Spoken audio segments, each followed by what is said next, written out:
오늘 낭독한 말씀은 새 언약의 직분이라 하는 주제를 다루고 있는 좀 더 큰 단락 그 가운데에 나옵니다.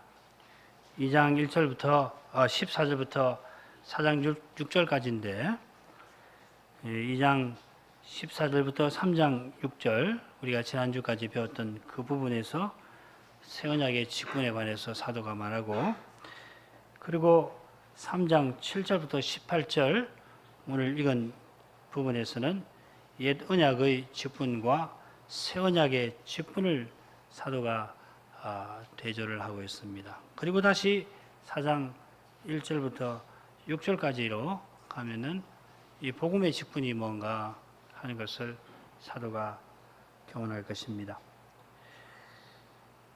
이 첫째 부분하고 셋째 부분은 똑같이, 그런데 사도가 자천하는 일을 다룹니다. 3장 1절에 보면 우리가 다시 자천하기를 시작하겠느냐. 그리고 고린도전서 4장 2절 하반절에도 보면 하나님 앞에서 각 사람의 양심에 대하여 스스로 청구하노라, 자천하노라 했습니다. 사도가 스스로 청구하는 그 이유는 잘 알고 계시는 대로 곧 고린도 교회를 방문하는 일과 관련되어 있습니다. 이 고대에 특별히 말씀 사역자가 자기를 알지 못하는 교회를 방문할 때에 천거수를 지참해서 자기가 합법적인 직분자임을 밝혔습니다. 지금도 그렇죠. 교회가 서고 곧 거짓 선생들이 교회에 등장한 것만 보더라도 이 천거서가 꼭 필요했을 겁니다. 말씀을 전하고 받는 일은 성신 안에서 온전한 신뢰 위에서 이루어지는 까닭입니다. 거짓 교훈이 주님의 교회를 파괴하고 교인을 멸망의 길로 끌어가는 그런 일이 초대교회부터 있었고, 대부분의 서신이 이 거짓 선생의 문제를 다룹니다. 자, 이런 것이 이 천거서를 이해하는 역사적인 배경이 될 것입니다.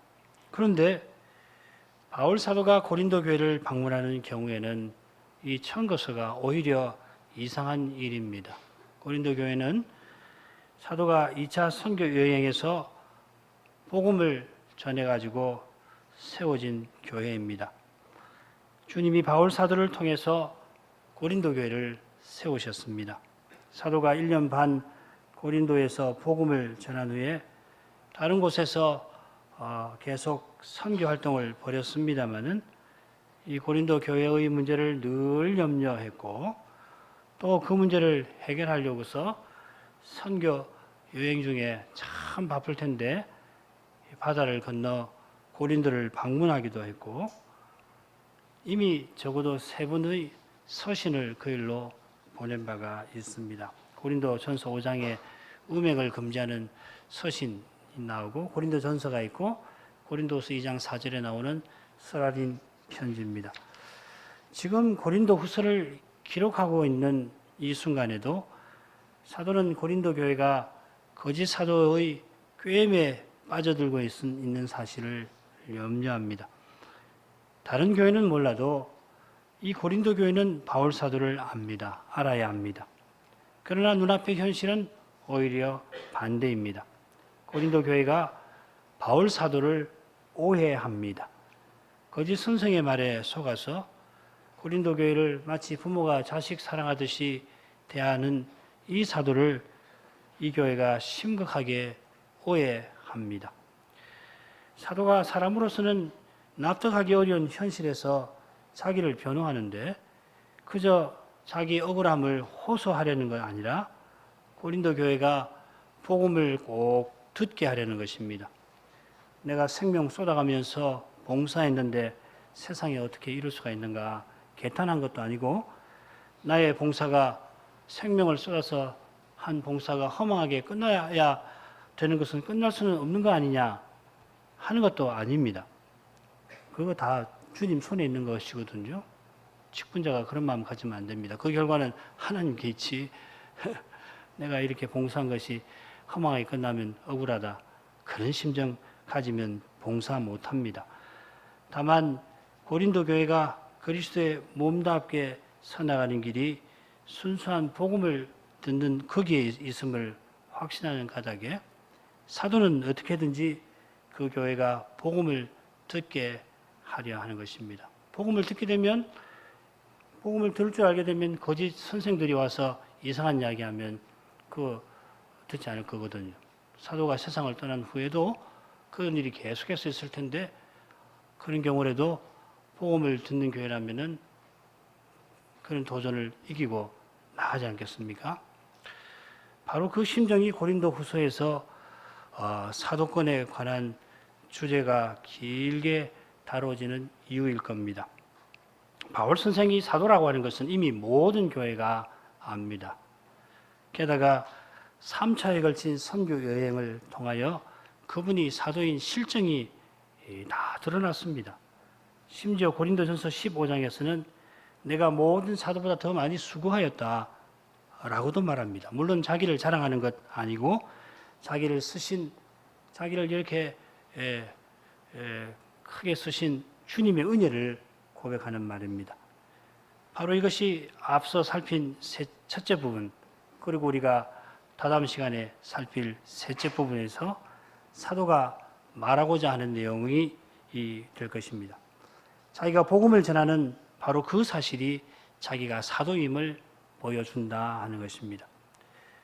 그처럼 복음이 순수하게 전파되는 사실은 전파되신 그리스도가 어떤 사람에게는 생명으로조차 생명에 이르는 냄새가 되고 어떤 사람에게는 사망으로조차 사망에 이르는 냄새가 되는 그 결과로 입증됩니다.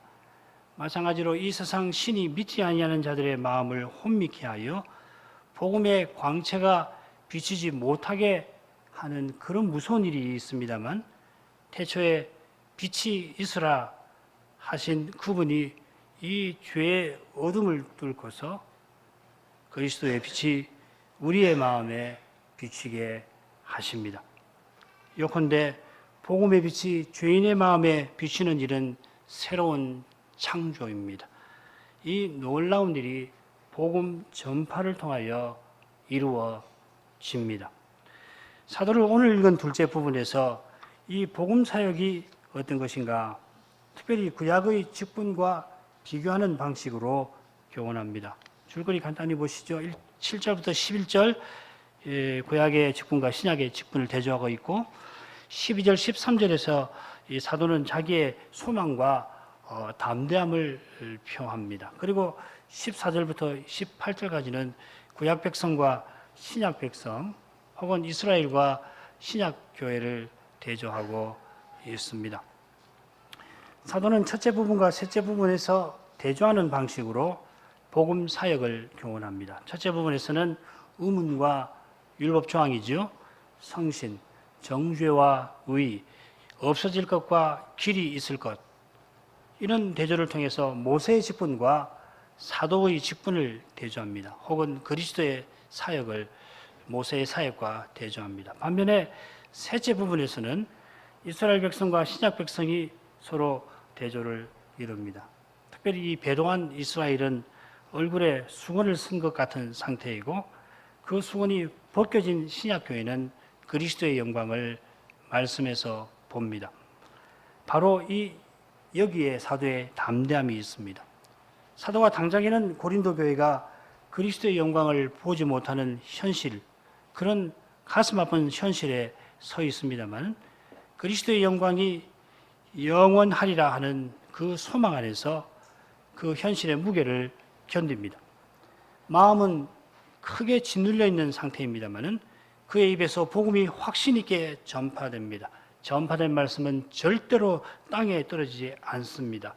틀림없이 전파된 말씀은 이루어집니다. 물론 어떤 사람에게는 전파된 그리스도가 사망으로조차 사망에 이르는 냄새가 되고 흑암의 권세가 복음을 듣지 못하게 막는 일도 있습니다만, 이 모든 것도 주님의 손안에 있어서 주님의 말씀을 이루게 할 뿐입니다. 눈앞의 현실은 전혀 소망을 발견하기 어려운 절망의 현실입니다만은 그 절망 중에서도 오직 복음의 그리스도는 소망이십니다. 그분은 우리 가운데 계시는 영광의 소망이십니다. 늘 절망의 현실에 처한 우리 중에 소망이 되시니까 그분은 여전히 우리에게 비밀이십니다. 그분이 계시되신 비밀이십니다만은 영원히 깨달아야 할 분이십니다. 이미 우리와 함께 하시는 그분이 장차 영원히 함께 하실 것이고 지금도 자기를 우리에게 주십니다마는 장차는 우리를 주님처럼 변화되게 하실 것입니다. 그때에도 그분은 여전히 우리에게 소망으로 계실 것입니다. 우리는 영원히 그리스도를 바랄 것입니다. 그런 까닭에 지금 우리가 그리스도를 바랍니다. 즐거울 때든지 슬플 때든지 우리 영혼은 이 주님으로 참된 만족을 얻습니다. 그리스도를 얻었으니 족합니다. 혹 모든 것을 잃게 되더라도 우리의 만족은 절대로 사라지지 않습니다. 이제 7절부터 11절 부분으로 나아가야 되겠는데 또 간단히 줄거리 보시죠. 우리가 지난 시간에 살핀 대로 사도가 우리의 만족, 곧 사도의 자격과 은사에 관하여 언급하면서 하나님이 자기를 새 언약의 일꾼으로 세우셨다 강조하였습니다. 새 언약의 일꾼을 말하면서 의문으로 아니고 영으로 한 것이다. 의문의 일꾼이 아니라 성신의 일꾼이라 말하고 성신의 일꾼은 살리는 일을 행한다 교훈하였습니다. 이 살리는 성신, 살게 하시는 성신이 사실 고린도 교회와 관련해서는 매우 중요한 표현입니다. 우리에게도 그렇습니다만은 고린도 교회는 성신 은사를 많이 받았고 자기네가 그래서 신령한 사람들이라 성신의 사람들이라 자랑을 했던 것 같습니다. 그런 현실에서 사도는 아니 너희는 신령한 사람이 아니라 오히려 육신적인 사람이라 육에 속한 자다. 육에 속한 자는 그리스도 안에서 어린아이라 책망을 하였습니다. 신령한 사람은 그리스도의 영광을 드러내시는 성신을 소유한 사람입니다. 그리스도의 영광을 드러내는 것이 참된 생명이고 죽음은 사람의 영광을 드러냅니다. 사도는 고린도 교회들어 여러분이 과연 참된 생명 가운데 행하는지 살펴보십시오 합니다. 성신을 소유했다면 그리스도의 인격과 사랑이 여러분에게서 나와서 거룩한 통일을 이루고 살아 마땅한지 고린도 교회 여러분 과연 그렇습니까? 아니지 않습니까? 여러분이 사람 아닙니까? 한낱 사람 아닙니까? 하였습니다. 6절의 교훈 위에서 이제 사도가 새로운 단락을 전개합니다. 세수로 나눠볼 수 있는데 7절, 8절, 9절부터 10절 상반절 그리고 11절 이렇게 되어 있는데 이 세 부분은 똑같은 문장 구조로 되어 있습니다. 만일 이러이러하다면은 그러면 저러저러하다. 그래서 의문의 직분도 영광이 있어 주목하지 못한다면 하물며 영의 직분은 더욱 영광이 있습니다. 두 번째, 정죄의 직분도 영광이 있다면 의의 직분은 영광이 더욱 넘칩니다. 그리고서 그 이유가 10절 상반절에 짤막하게 붙어 있습니다. 그리고 잠깐만요.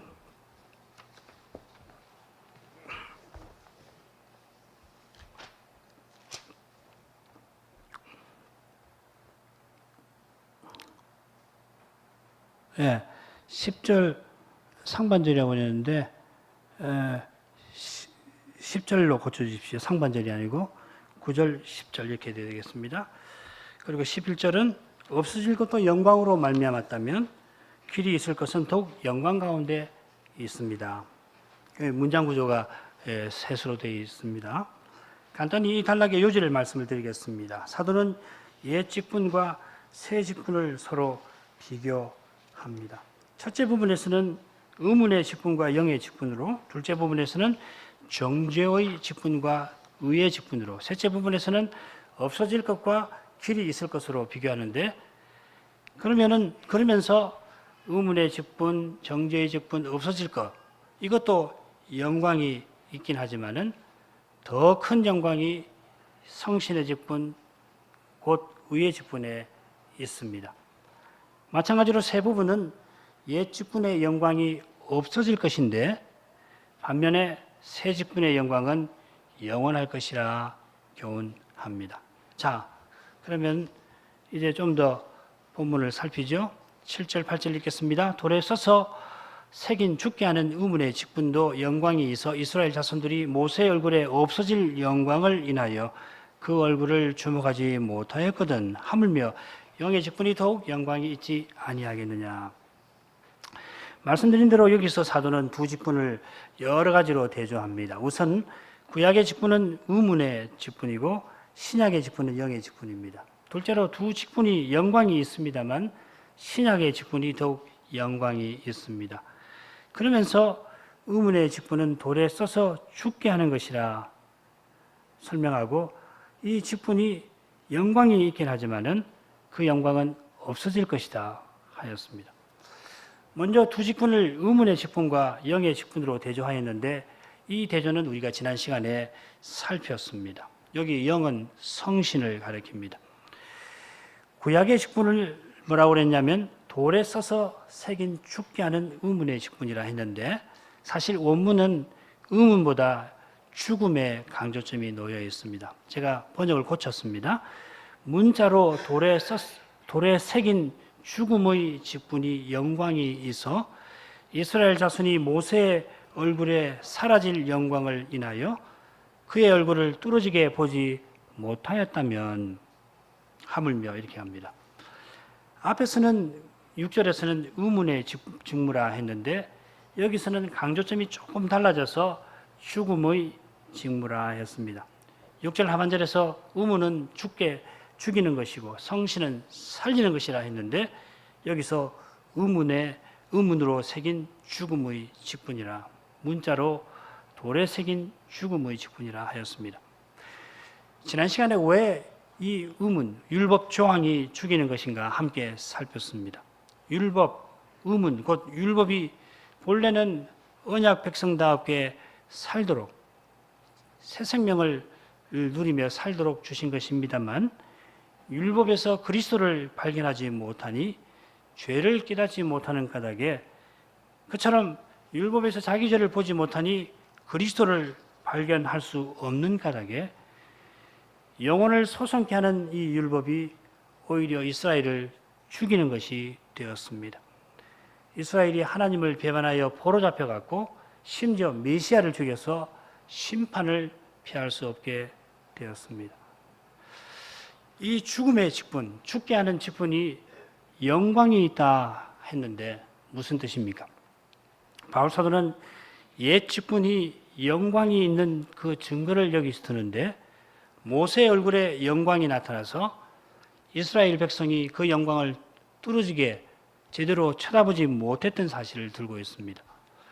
이 사실이 어떤 사건과 연결되어 있는지 잘 알고 계십니다. 모세가 시내산에 돌비를 받으려고 십계명을 새긴 돌비를 받으러 올라갔다가 40일 동안 산에서 성막 규례를 비롯한 율법들을 받고 있었습니다. 그런데 산 아래서 이스라엘이 대제사장 아론을 앞세워서 우상 숭배를 벌였습니다.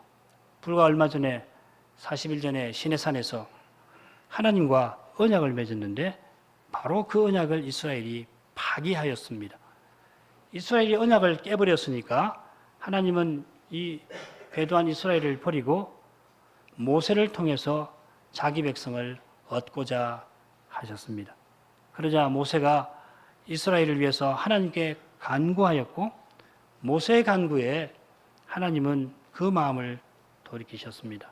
그때 모세가 하나님 영광을 보여주십시오 하였습니다. 하나님이 모세를 반석 틈에 두시고, 여러분 잘 알고 계시는 만세반석이 바로 그 반석입니다.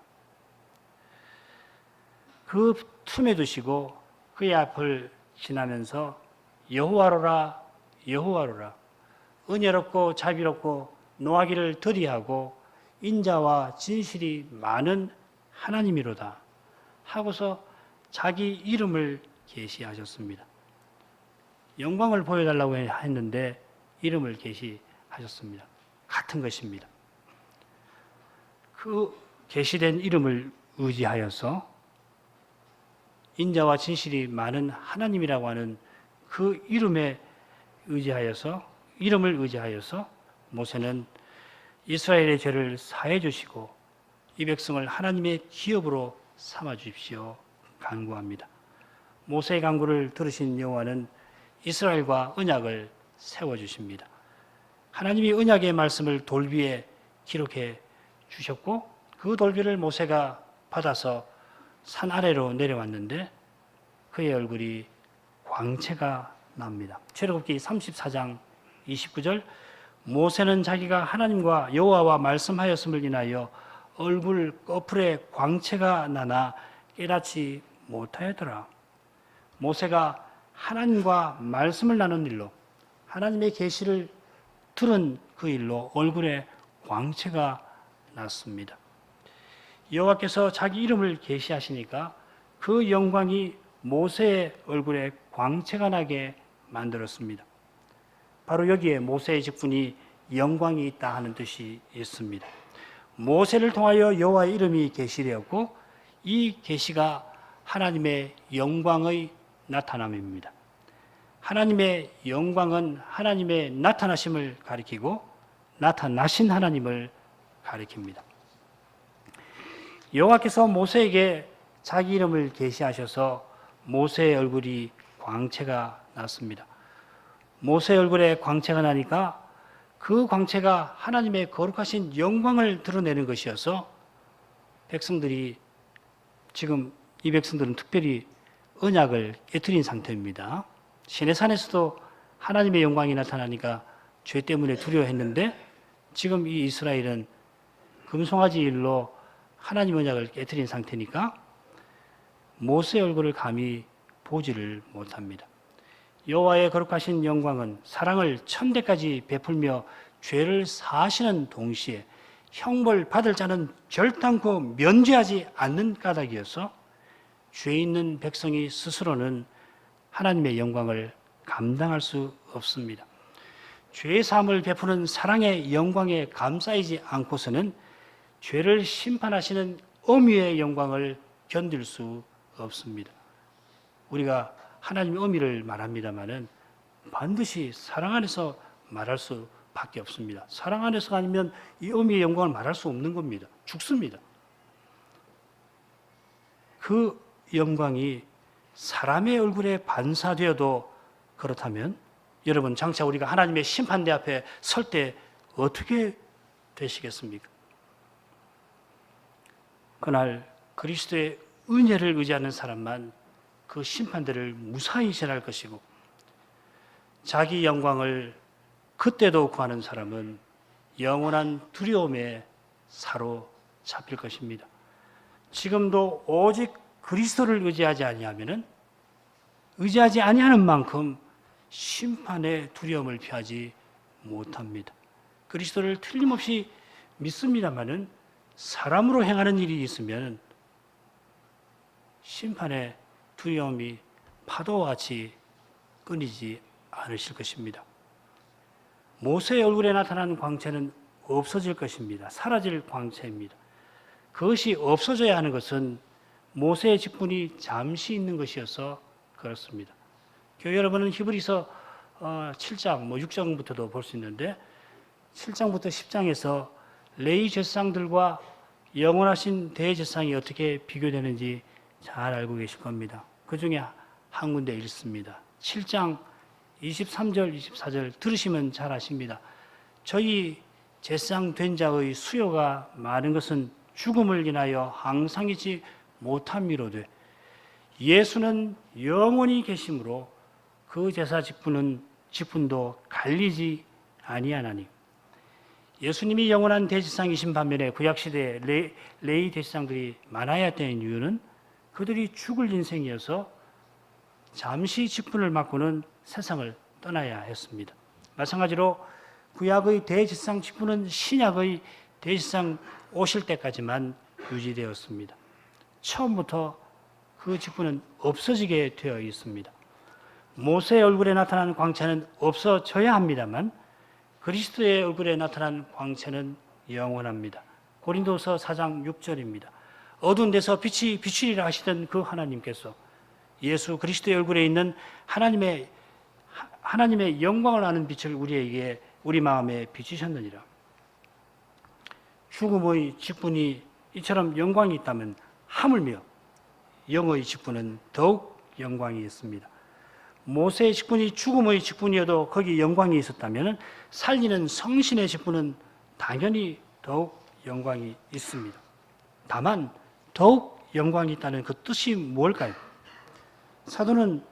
사도가 앞서는 잠시 있다가 사라질 영광과 영원히 있을 영광에 관해서 잠시 생각을 다뤘는데 이번에는 더욱 영광이 있는 직분과 그냥 영광이 있는 직분에 관해서 말하는 것입니다. 앞서 레위 대제사장과 영원한 대제사장을 비교했듯이 모세와 그리스도를 비교하면 더욱 영광이 있는 것이 무엇인지를 짐작할 수 있을 듯합니다. 요한복음 1장 14절을 보시죠.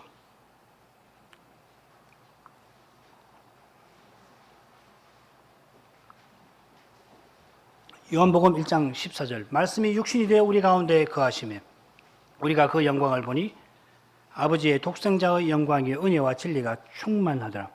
모세가 여호와의 영광을 배웠고 등을 보았다고 그랬죠. 얼굴을 보면 죽으니까 그 등의 영광을 뵙고 그 얼굴이 광채가 났는데 예수님은 여호와의 영광이 충만하신 분입니다.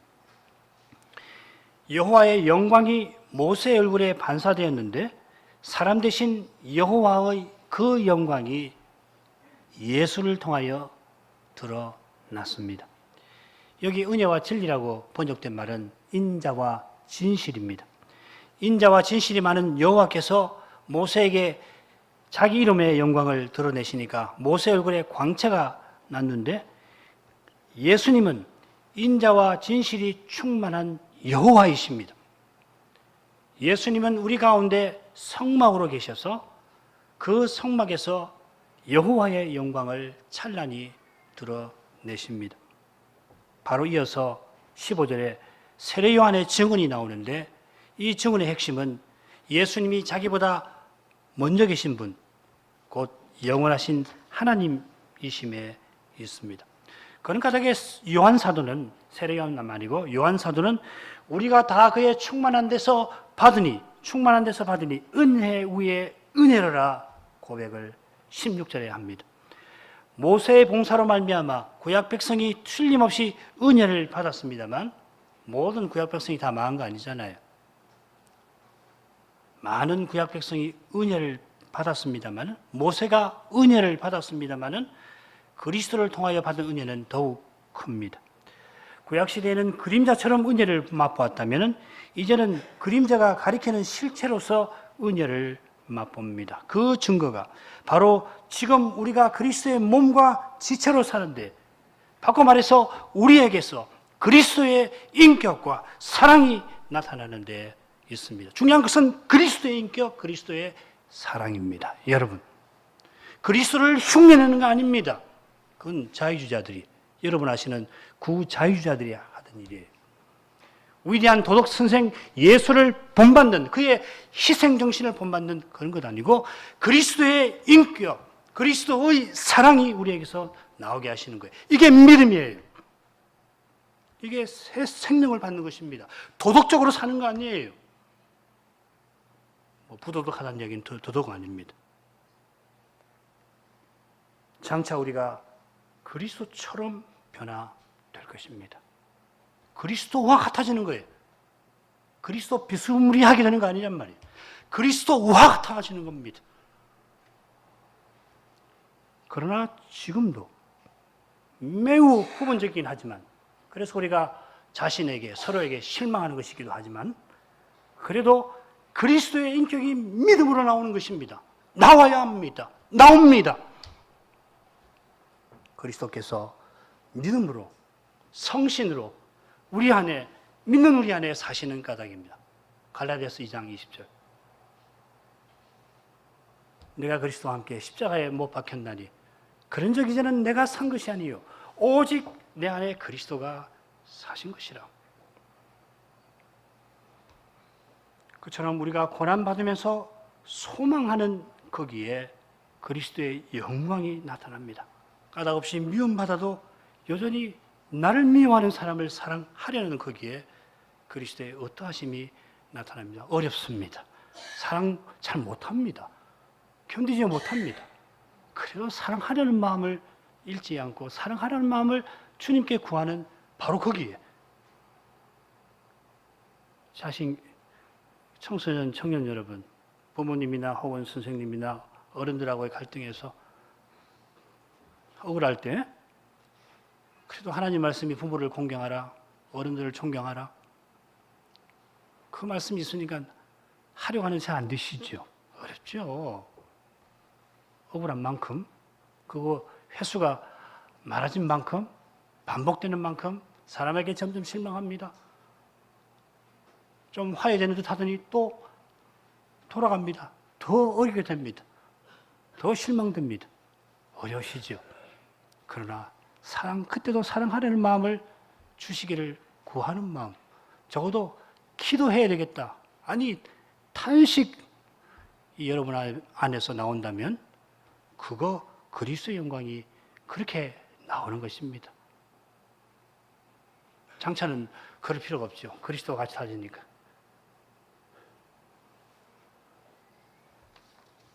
그 다음 부분. 정죄의 직분도 영광이 있은즉 의의 직분은 영광이 더욱 넘치리라. 영광되었던 것이 더 큰 영광을 인하여 이제 이에 영광될 것이 없으나, 말씀드린 대로 9절에 이러이러하다면 저러저러하다 하는 표현이 나오고 10절은 9절에서 사도가 말하는 그 이유가 무엇인지가 제시되어 있습니다. 제가 이 부분을 또 번역을 좀 고칩니다. 죄송한데 우리 성경이 좋아요. 번역된 성경이 좋지만 조금 더 사도의 교훈을 잘 받기 위해서 고친 것이니까 양해해 주시기를 바랍니다. 안 그러면 설명이 굉장히 길어져 가지고서 그렇습니다.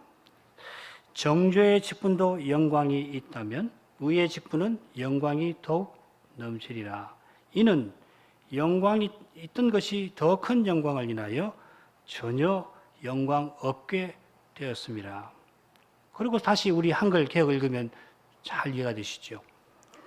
10절은 조금 전에 살핀 내용과 비슷합니다. 모세의 직분이 영광이 있었던 것은 그리스도께서 오시기 전까지 그 그리스도를 가리켰던 까닭입니다. 여호와께서 모세를 불러서 오실 그리스도를 전하게 하셨는데 바로 그 직무로 말미암아 모세는 특별히 시내산에서 여호와의 영광을 배웠고 특별히 그의 얼굴이 광채가 났던 겁니다. 모든 사람이 그런 건 아니죠. 이제는 메시아가 오셔서 친히 여호와의 영광을 드러내시니까 이전 직분은 물러가야 합니다. 똑같은 심정으로 새 요한은 그는 예수님은 흥하여야 하겠고 나는 쇠하여야 하리라 고백하였습니다. 자기가 그리스도가 아니고 그리스도 앞에 행하면서 그리스도의 길을 예비하는 사람인데 그리스도가 과연 오셨으니 자기는 물러가야 한다는 것입니다.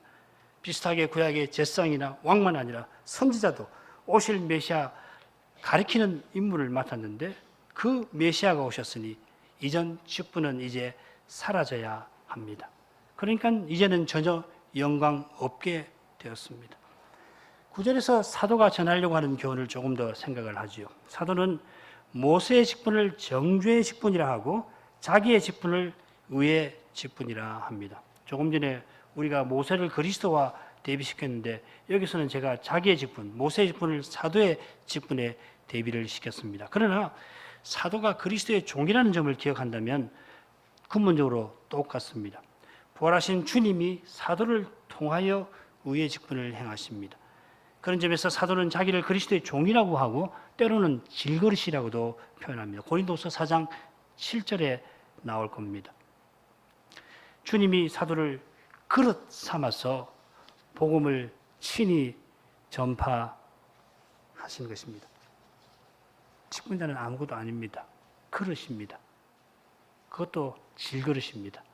담을 수 없는 그리스도를 복음을 담을 수 없는 그릇입니다. 그 자체로는 주님이 깨끗하게 하시고 그 형편없는 그릇에 복음을 담아주시는 겁니다. 자기를 자랑하는 직분자는 모순 중에 모순입니다. 우리가 조금 전에 모세의 직분이 어떻게 죽이는 것인가를 살폈습니다.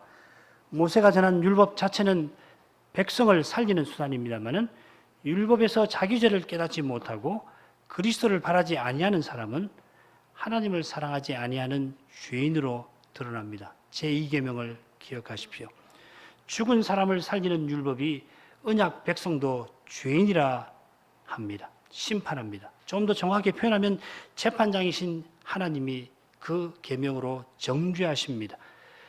심판장이신 하나님이 인자와 진실이 많은 분입니다마는 하나님의 사랑과 구원을 거부하는 사람에게 그 거룩한 진노를 드러내십니다.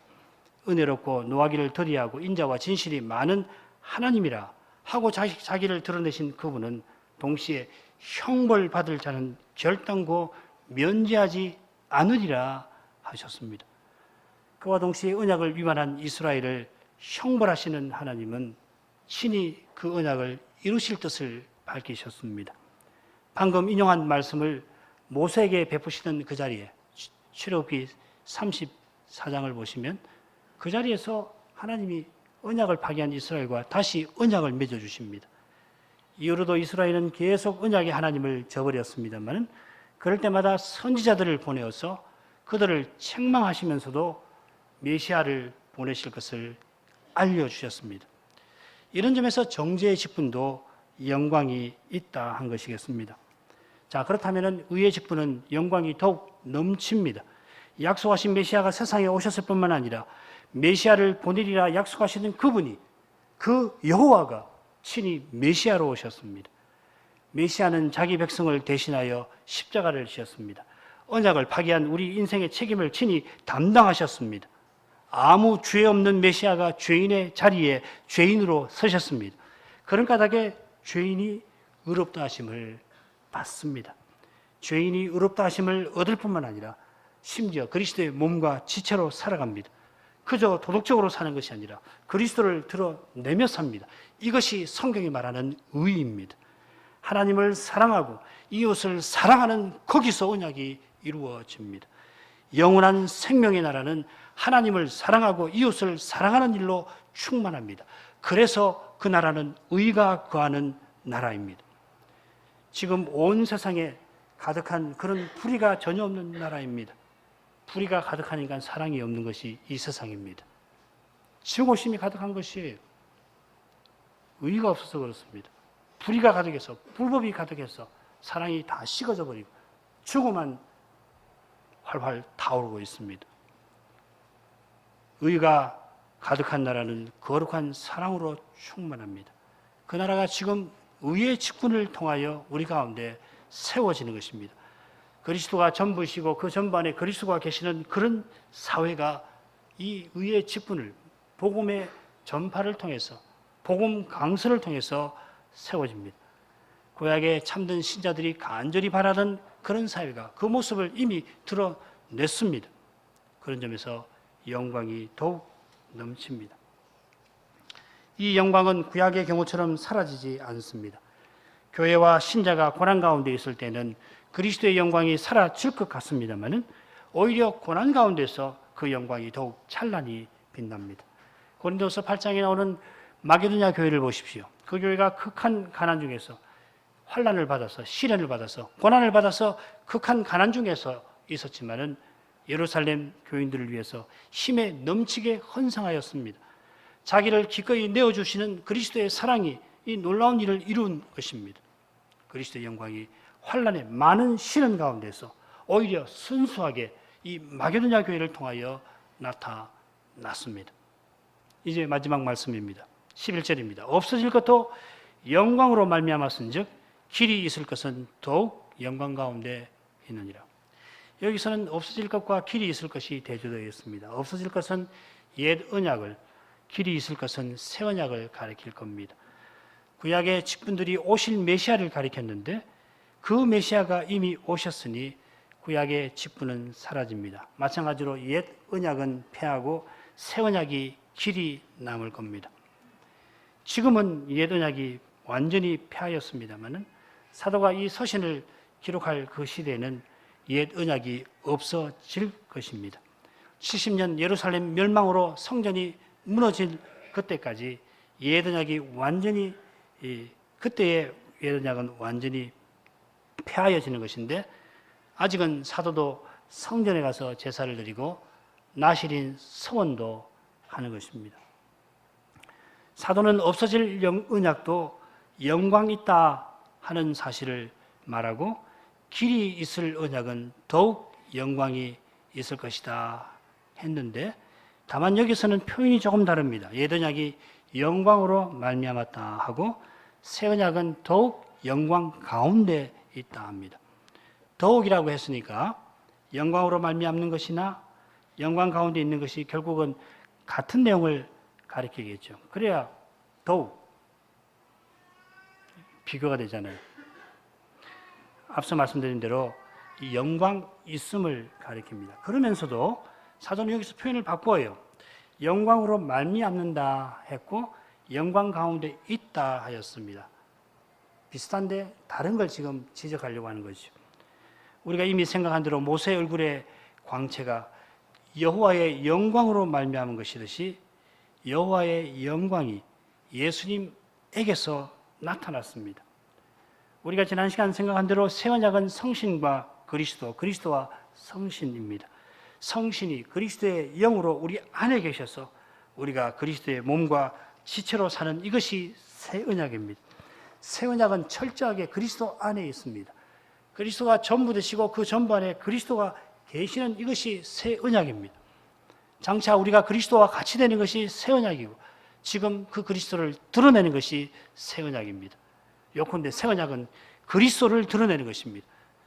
그리스도로 말미암아 하나님의 영광이 드러난 이것이 거기에 새 언약이 있습니다.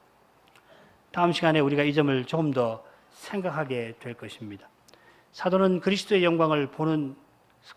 영광을 본다라고 하는 관점에서 이 새 언약의 직분이 무엇인가? 우리가 예수를 믿는 것이 무엇인가를 이야기할 것입니다. 한마디로 말씀을 드린다면 부활하신 주님은 복음 강서를 통하여서 자기 영광을 우리에게 비추어서 우리가 그리스도를 닮아가게 하십니다. 복음 강서를 전하고 받는 거기에 새 언약이 달려있고 그리스도 교회의 일어서고 넘어짐이 달려 있습니다. 교회 여러분, 복음이 순수하게 전파되고 순전하게 받아들여지는 이 일을 위해서 항상 기도하십시오. 그처럼 복음을 들을 수 있는 귀를 구하십시오. 그리스도를 사랑하는 마음을 간구하십시오. 여기에 여러분의 모든 것이, 이 한사랑교회 모든 것이, 미래가, 현재가 달려 있습니다. 기도하겠습니다.